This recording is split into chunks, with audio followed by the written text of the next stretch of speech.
Hola, ¿qué tal? Bienvenidos a un nuevo programa de Cerca. En esta ocasión vamos a hablar de una fiesta muy querida, una fiesta que se vive muy intensamente en Alhaurín el Grande, como es el Carnaval, porque tenemos con nosotros de invitado a la persona que ha escrito un libro sobre el Carnaval de Málaga y que tiene una parte importantísima, el Carnaval de Alhaurín el Grande. David Delfín, bienvenido. Muchísimas gracias por la invitación, bienvenido, bien hallado, diría yo. Un auténtico placer tenerte aquí con nosotros para que nos hables sobre todo de este libro que has presentado recientemente, pero sobre todo del Carnaval.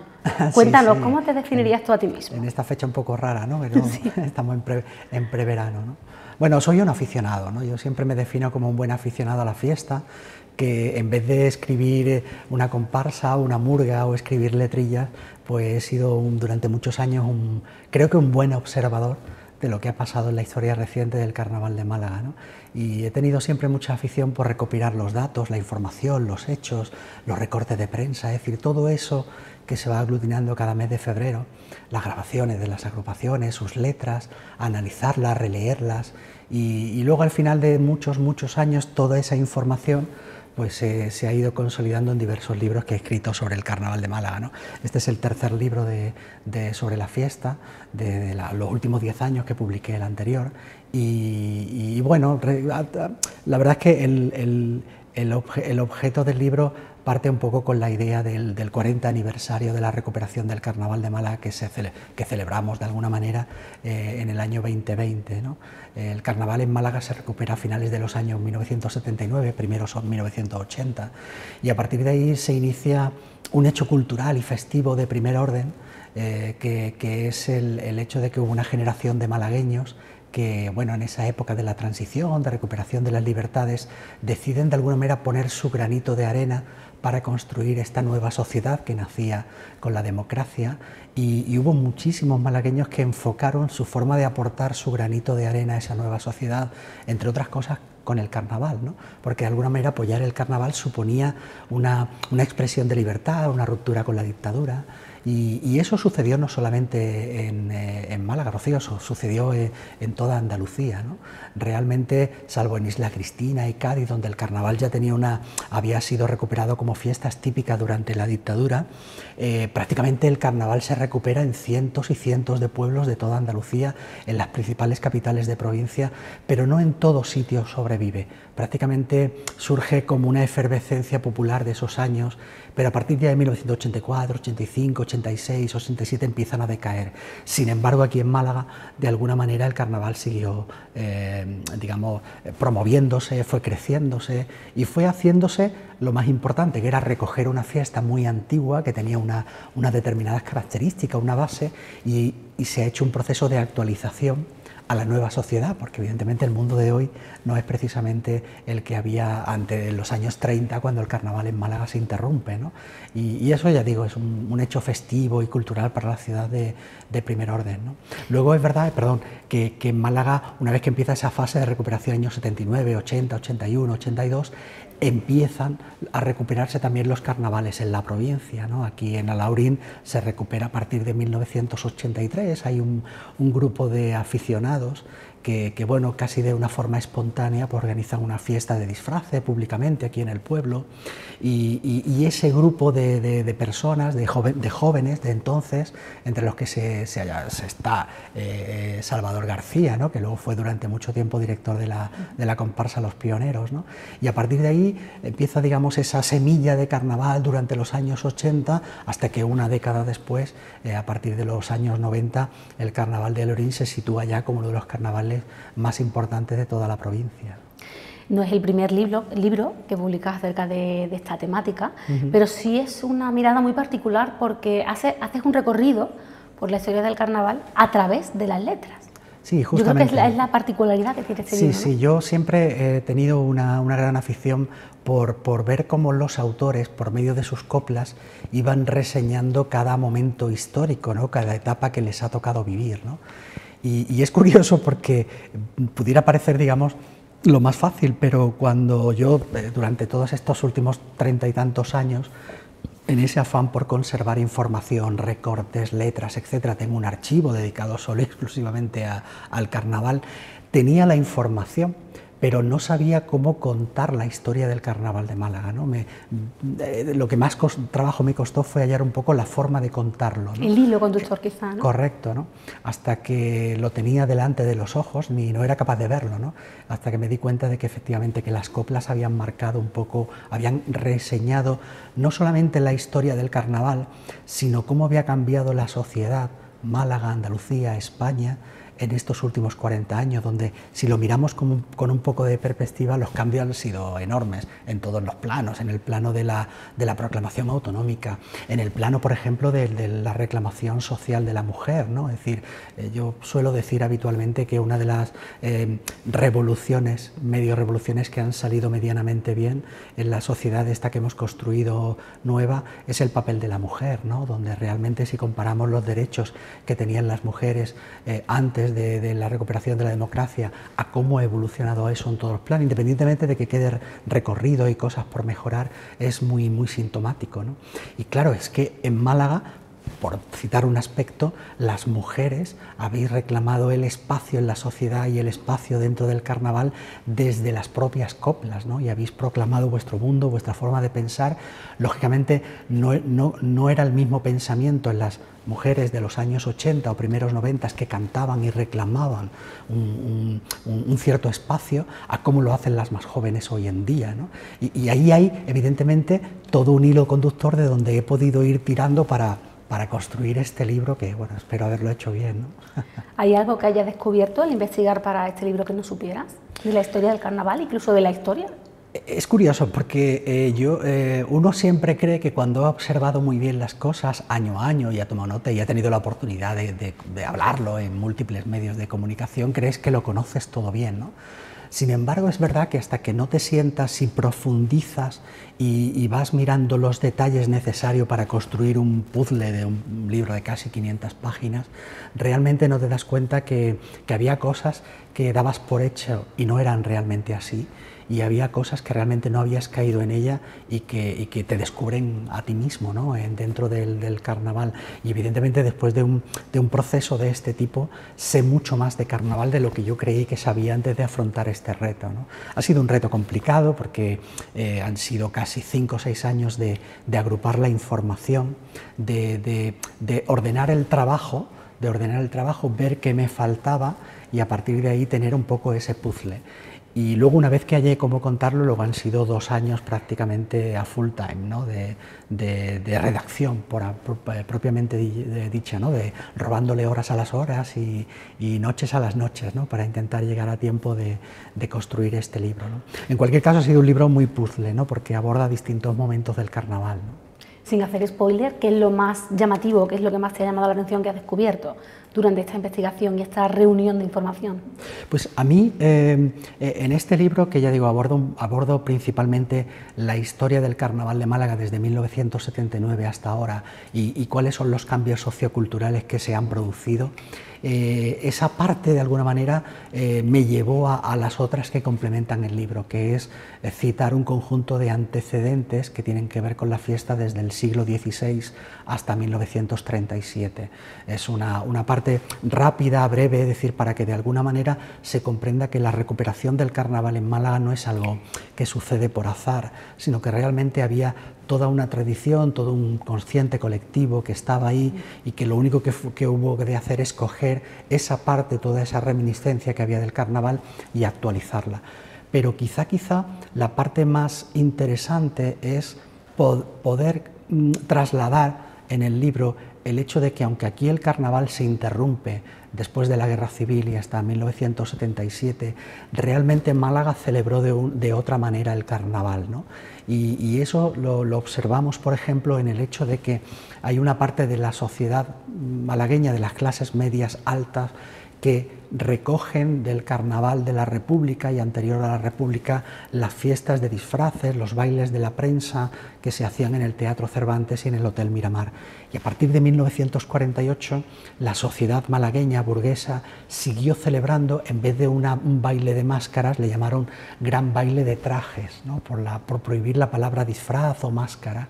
Y desde 1948 hasta finales de los años 60, cada año la Asociación de la Prensa de Málaga organizaba un baile pues, para las clases medias altas de la sociedad, ¿no?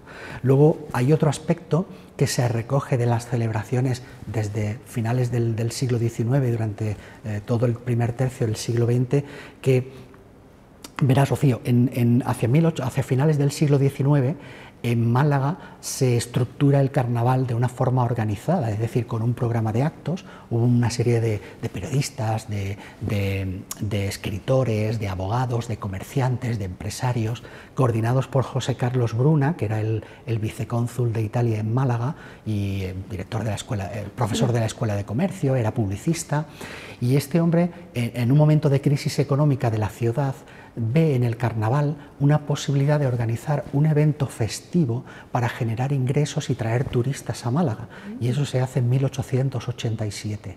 Y el tipo de fiestas que ellos de alguna manera organizan como atractivo turístico no solamente incluye el carnaval, sino que incluye toros en la plaza de toros, regatas en la playa, en la Malagueta, hacen desfiles de, acrobacias aéreas, exhibiciones aéreas, deportes, cultura, teatro, en el Teatro Cervantes, y carnaval también, es decir, se inventan una especie de fiesta multidisciplinar para atraer turistas a Málaga, ¿no?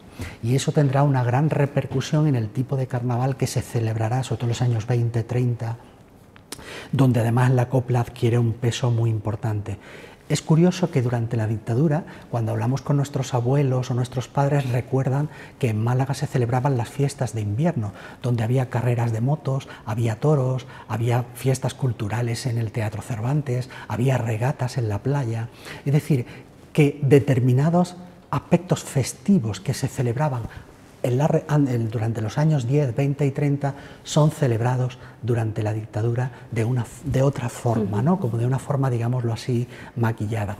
Y del mismo modo, los copleros que habían salido en los años 30 solían ubicarse en los reservados de los corralones y en los bares y cantaban las canciones que habían escuchado de sus mayores, ¿no? Con lo cual hay una parte que yo llamo un carnaval enmascarado entre 1945 y 1977, porque de otra manera Málaga estuvo celebrando carnaval de una forma diferente, ¿no? Y creo que en eso estuvo gran parte del germen, entre otros aspectos, para luego su recuperación a finales de los años 70. Porque puede ser que consideras, que lo has estudiado tanto y lo has mirado tanto, que no se le haya dado al carnaval su importancia antropológica, como hablamos antes de record. Claro, yo, bueno, sobre esto puede haber muchas teorías. Yo en el libro, al final, hablo precisamente del papel cultural que tiene la fiesta, que hoy lo ha alcanzado, sobre todo de la mano de la copla carnavalesca, y yo creo que, fíjate, el carnaval en Málaga se recupera en un momento donde, ¿cómo te diré?, diferentes hechos se van a denominar culturales. Es decir, hoy es muy habitual que hablemos de la cultura del vino, de la cultura gastronómica, de la cultura de la moda, de la cultura, pero realmente cultura, si nos atenemos al sentido etimológico de la palabra, son las artes, son las ideas, son las expresiones artísticas, ¿no? Lo otro es negocio, es simplemente una forma, digamos, y claro, el carnaval se recupera en un momento de expansión socioeconómica en los años 80 y 90, donde numerosos productos se van a llamar culturales. La sociedad avanza la tecnología, el mundo ha cambiado en estos 40 años muchísimo, ¿no? Y ese carnaval que se conocía de alguna manera tiene que competir con una pujante sociedad económica muy fuerte, donde, ya digo, diferentes productos y cosas se van a denominar culturales. Y yo creo que es ahí donde hay que encontrar uno de esos factores. Además del siguiente, que también es muy importante, que yo creo en él, y es que el carnaval tuvo que hacer un proceso de actualización, es decir, hacer un carnaval moderno, adaptado a esta sociedad, digamos, de la Málaga y de la Andalucía de los años 80, 90, 2000, y eso llevó un par de décadas, hasta encontrar el modo en que esa fiesta se identificaba con los tiempos actuales, sobre todo porque partíamos prácticamente de cero, no partíamos de una tradición, digamos, consolidada, de un carnaval ya hecho, establecido, como pasaba en Cádiz, como pasaba en Isla Cristina, sino que aquí hubo que inventarlo todo, ¿no? Y eso, por otra parte, yo soy de los que consideran que eso es lo que ha hecho muy fuerte al Carnaval de Málaga, que realmente se ha forjado en circunstancias muy complejas, ha tenido un gran periodo de madurez y hoy, sin embargo, vemos a muchas generaciones de malagueños jóvenes que empiezan a observar en la copla, en el disfraz, un vehículo de expresión para tener la oportunidad de contar las cosas de su tiempo y de orientar un poco sus aficiones, ¿no? Y ahí el carnaval ha conseguido un magnífico posicionamiento y es de lo que yo trato un poco de evidenciar contando la historia del carnaval, ¿no? También incluso en los últimos tiempos se están produciendo más interés, ¿no? Se está generando un interés por investigar, por conocer en diferentes materias, ¿no? Cómo afecta el carnaval a cada momento de la sociedad, ¿no? Sí, sí. Y yo eso lo he notado también mucho aquí en Málaga, ¿no? Es decir, que en el último año y medio, mientras escribía en este libro, quizá por ser una de las pocas referencias que hay en Málaga que tienen documentación y que ya tienen un trabajo previo hecho de hace muchos años, pues me han contactado alumnas y alumnos de la Universidad de Málaga que están orientando sus trabajos fin de grado o bien sus tesis a aspectos que tienen que ver con el carnaval en general y con el carnaval de Málaga en particular, ¿no? Y ese interés dentro de la universidad a mí primero me maravilla, porque cuando yo estaba en la universidad, que yo era el bicho raro, es decir, el que tenía un cierto interés por el carnaval en la universidad, y eso significa también, por otra parte, que ya el carnaval no se observa solamente como un hecho festivo, sino que se observa como un hecho cultural, antropológico, desde el donde se pueden extraer muchas lecciones, muchas consecuencias. Por ejemplo, yo en el libro analizo, te decía antes lo del papel de la mujer, ¿no? Analizo, por ejemplo, también el andalucismo popular, cómo ha evolucionado nuestro sentimiento sobre Andalucía, que no es el mismo que el que tuvieron nuestros padres cuando salieron a la calle a la proclamación de la autonomía en los años 80, que el que podamos tener tú y yo, el que tengan las generaciones, digamos, más jóvenes, ¿no? Nuestra forma de sentir Andalucía, como todo en la vida, ha cambiado, ¿no? Y sin embargo, si nosotros queremos saber qué piensan los más jóvenes sobre el sentimiento andaluz, sobre Andalucía, sobre el andalucismo popular, ese discurso está prácticamente y únicamente en las coplas, ¿no? Ahí es donde se puede observar que siguen pensando los andaluces sobre la propia Andalucía, algo que habitualmente no vemos ni en la prensa, ni en los medios de comunicación, ni hay debates sobre ello, ¿no? Pero ese sentimiento está ahí, ¿no? Con lo cual podemos ver un poco de cada uno de los aspectos que han sucedido en la sociedad, comprobarlo por medio de lo que estos autores ven en las coplas. Y ahí es donde hay una fuente muy interesante y de interés, creo que para la universidad y los universitarios, ¿no? ¿Qué puntos se encuentran en común? Porque en el libro, como bien has comentado, se tocan fiestas de otros lugares, por ejemplo de Isla Cristina, decías también de Huelva. ¿Qué diferencia y qué puntos en común se encuentran con la fiesta y su desarrollo en Málaga y concretamente en Alhaurín el Grande? Sí, fíjate, yo cuando me puse a este libro, que ya digo es un poco fases, cuando terminé la primera, digamos, la parte más importante del libro, que es el análisis de esta época 1979-2020, luego pensé que, bueno, que para que todo tuviera un sentido en Málaga antropológico había que fijar las bases de dónde veníamos, ¿no? Y de ahí un poco esa trayectoria desde el siglo XVI hasta la Guerra Civil y la parte de la dictadura que te he comentado, ¿no? Pero también luego me pareció interesante que para completar, digamos, ese mosaico y que un posible lector tuviera una visión de conjunto, precisamente encajar o relatar cómo encajaba precisamente el carnaval de Málaga dentro del contexto de los carnavales históricos, de otros carnavales históricos andaluces. Y ahí hago reseñas del carnaval de Isla Cristina, que se recupera inmediatamente después de la guerra, como fiestas típicas. El carnaval de Huelva capital, que es muy paralelo y se sucede muy paralelo al de Málaga.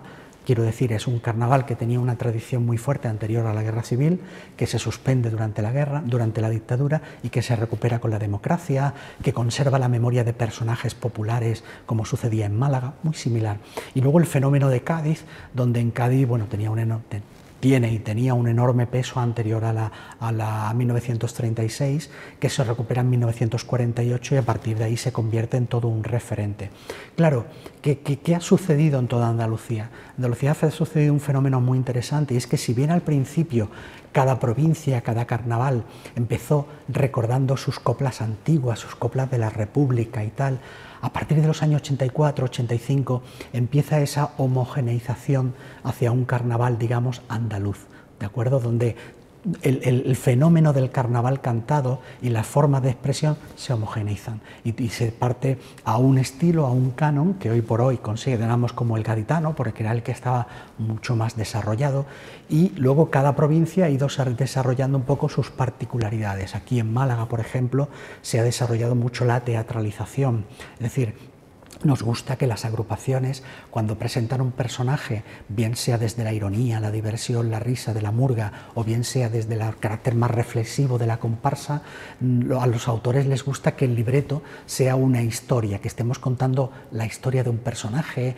de una acción, de un tema concreto, y lo desarrollemos. ¿De acuerdo? Que tenga una especie de presentación, nudo y desenlace, como si estuviéramos contando una historia, utilizando la presentación, los pasodobles, el estribillo, el popurrí, o bien el final del popurrí, ¿no? Y eso, por ejemplo, es uno de los elementos que, por ejemplo, mayor anticipo tuvo aquí en Alhaurín, con agrupaciones como la de Los Pioneros o la de José Manuel Rengel, que rápidamente optaron, por un lado, por el carácter, digamos, de utilizar el carnaval como expresión cultural, educativa, de la mano de Los Pioneros, y de la parte, digamos, más teatral, de contar una historia, desarrollar un personaje, que empleó sobre todo José Manuel Rengel. Esas dos tendencias, que hoy son muy habituales, 10, 15, 20 años después, en general en el Carnaval de Málaga, tienen hoy a la comparsa de Alhaurín como verdadero exponente, ¿no? Que sin ir más lejos, pues hace un par de años nos presentó una comparsa que se tituló La Travesía, de Dede Cortés y Juan y Serrano, Raúl García Santo, en fin, todo el equipo de la nueva comparsa de Alhaurín, donde presentaron la historia del ser humano desde la juventud, la madurez y la vejez, ¿no? Y esa historia la contaron en tres actos, como si fuese una representación de una ópera o teatral, ¿no? Utilizando la fase de preliminares, semifinales y final para contar una historia redonda, ¿no? Es decir, que son ese tipo de particularidades que han hecho grande al Carnaval de Málaga, que aquí en Alhaurín han tenido unos pilares muy interesantes y que se han proyectado al resto de agrupaciones de Málaga, ¿no? Investigar tanto el desarrollo, ¿no? La historia de todas las coplas de carnaval que has podido tener a mano, que me imagino que habrán sido miles. No sé cuántas has podido analizar, pero han tenido que ser muchísimas. Muchísimas. No sé cómo ves el futuro de la fiesta, cómo ves la perspectiva de cara a lo que puede venir. Claro, fíjate, bueno, el futuro es difícil de saberlo. Yo creo que probablemente, te decía a lo largo en esta agradable conversación, que el carnaval está muy bien cimentado, ¿no? Y yo donde observo que realmente el carnaval tiene un futuro interesante, es sobre todo por el hecho de que, si observamos, por ejemplo, ahora está muy de moda el que intérpretes interpreten pasodobles, cuplés, cuartetas del popurrí, y las interpreten como solistas, ¿no? Acompañados por una guitarra, ¿no? Es un fenómeno en toda Andalucía que está haciendo que en bares, en pubs, en peñas... Incluso cantantes que cantan, claro, en teatros, cantan coplas de carnaval, pero en un formato diferente, ¿no? Y ese formato nos da una idea, primero, de la calidad que tiene que tener una composición para salir de un contexto. El carnaval que está, digamos, construido para ser cantado por un grupo de personas, por una agrupación, es sacado de ahí, sacado del mes de febrero, y se interpreta y se versiona de otra manera.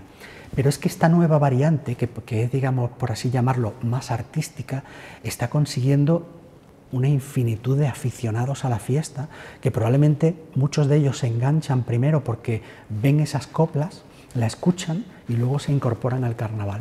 Entonces, esa versatilidad, esa evolución que estamos viendo, que eso empieza aproximadamente ahora unos 20 años, empieza esa moda de cantar las canciones pues, a lo largo de todo el año, pero despojándola un poco del carácter del carnaval, sino como con canciones, ¿no? Adaptándolas y versionándolas, ¿no? Y hoy por hoy solo hay que asomarse a la cantidad de escenarios, pubs, teatros, auditorium, donde los comparsistas fundamentalmente cantan sus coplas desde otro punto de vista, ¿no? Eso da una idea de cómo se está fortaleciendo y cómo puede cambiar y variar también el fenómeno del carnaval cantado, algo que a lo mejor en los años 80 o 90 era prácticamente impensable, ¿no? Bajo mi punto de vista, ¿no? Y esa evolución da una idea de los cimientos tan importantes que tiene la copla en toda Andalucía. Volviendo al contenido del libro, ha habido periodistas que han dicho que se trata de un trabajo monumental. Han dicho también en prensa que es un trabajo definitivo. del Carnaval de Málaga. No sé, cuando uno ve este tipo de cosas dice, bueno, ¿qué me queda por hacer, ¿no? En este sentido de investigar sobre carnaval y seguir buscando. Las personas en general en este tipo de comentarios yo creo que son bastante generosas conmigo, hay que decirlo, ¿no? Yo creo que es un estudio completo. Creo que aborda un poco todos los aspectos con los que se ha construido esta fiesta, ¿no? Y en ese sentido yo lo que he notado sobre todo de los lectores de estos 2 últimos meses, donde he tenido oportunidad de hablarlo con muchas personas que lo han leído en las presentaciones, es que lo ven sobre todo como una forma de decir, esto es lo que somos, esto es lo que hemos construido, esto es lo que hemos conseguido transformar una fiesta antigua y modernizarla. Y a partir de ahí está dando como muchos ánimos a los carnavaleros, a los que realmente practican esta fiesta desde la creatividad, para que ellos también tomen conciencia de lo que han hecho.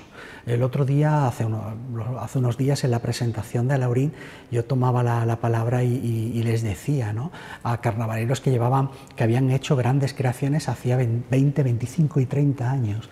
Y yo les decía, creo que vosotros no habéis sido conscientes de lo que habéis aportado y lo que habéis construido, ¿no?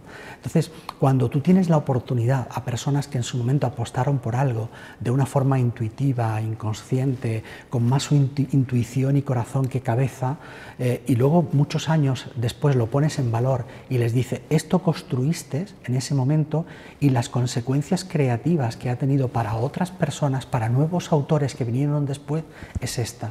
Eso nos está dando como colectivo carnavalesco mucha fuerza, ¿no? Nos está dando mucho empuje. Eso es lo que yo sobre todo más noto. Hay que pensar que, claro, una agrupación hace un repertorio, un libreto para un año, lo canta durante X veces y luego ya pasa el verano y empieza a pensar en el del año siguiente. Y probablemente esa constante renovación que tienen los autores, los compositores, los creadores y creadoras de disfraces, esa gran renovación hace que muchas veces las cosas pasen un poco desapercibidas, porque cada año el carnaval es diferente. Entonces, cuando llega alguien, como es mi caso, que sobre todo soy un aficionado y un observador, y le da un sentido, le da un orden, lo contextualiza de esas creaciones, eso yo creo que sobre todo hacía falta dentro de la fiesta, y yo creo, bajo mi humilde opinión, creo que es lo que más puede aportar este libro, que los propios carnavaleros sean conscientes de lo mucho que han hecho por Málaga y su provincia culturalmente desde la fiesta del carnaval. ¿Qué te gustaría a ti ver en la fiesta del carnaval, que tanto lo has visto y lo has mirado y lo has estudiado? ¿Qué es lo que te queda? ¿Tú crees que dirías, pues al carnaval de Málaga y su provincia le faltaría esto para ser ya el culmen, ¿no?, de la fiesta? Claro. Bueno, no lo sé, yo cada año me maravillo, ¿no?, porque yo cada año me dejo sorprender mucho por las apuestas que veo, ¿no?, tanto de los dioses, de los disfraces, de las fiestas, de los grupos, de sus coplas, y cada año me sorprende, ¿no? Pero sí es verdad que yo creo que al Carnaval de Málaga yo creo que nos faltaría realmente que tuviéramos que realmente nuestros gobernantes se diesen cuenta de que eso es una cultura y que como tal hay que apoyarla y arroparla de la misma forma que se hace con otras, ¿no? Mi gran sueño desde el punto de vista de Málaga es que realmente el concurso de coplas de Málaga se celebre de principio a fin en el Teatro Cervantes. Yo creo que esa es la gran conquista que le falta al Carnaval de Málaga y que espero que así suceda, ¿no? Y yo creo que pronto sucederá, ¿no? Pues David, muchísimas gracias por habernos acompañado, por contarnos todo lo que has investigado, este trabajo tan duro que has creado, y me alegro mucho de que sientes precedentes, de lo que dices, que es cada vez ves que la gente se está interesando más, porque desde el punto de vista que tú lo has investigado es muy interesante para que quede recogido y que lo puedan estudiar las generaciones venideras. Muchísimas gracias. Ese ha sido el objetivo, gracias a vosotros. Y a todos ustedes también muchísimas gracias por habernos acompañado. Volveremos próximamente con más programas de cerca. Hasta entonces.